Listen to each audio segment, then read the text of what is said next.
तुमचे जर स्वप्न पूर्ण होत नसतील, हा उपाय करा, तुम्हाला फायदा होईल। पौर्णिमेच्या दिवशी तुम्हाला पिवळ्या रंगाचा पेपर घ्यायचा आहे आणि त्यावर तुमचे पूर्ण स्वप्न लिहायचे। त्यानंतर हा पिवळा पेज तुमच्या उशीखाली तुम्हाला घेऊन झोपायचा आहे। दुसऱ्या दिवशी यावर पुन्हा तुम्हाला इंद्रधनुष बनवायचं आहे। इंद्रधनुष्याचा जसा रंग राहतो तसा रंग भरायचा आहे।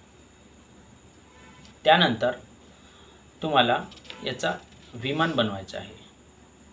विमान बनवल्याच्या नंतर तुम्हाला उंच जागेवर जाऊन याला उडवायचं आहे आणि उडवल्याच्या नंतर तुम्हाला 2 मिनटं पुन्हा तुमच्या स्वप्नाला आठवून हा विचार करणे आहे, उद्यापासून तुमचे पूर्ण कामं बनतील। तुम्हाला नक्की फायदा होईल। तुम्हाला माझा हा व्हिडिओ आवडला असेल, तुमच्या परिसरामध्ये एक झाड नक्की लावा।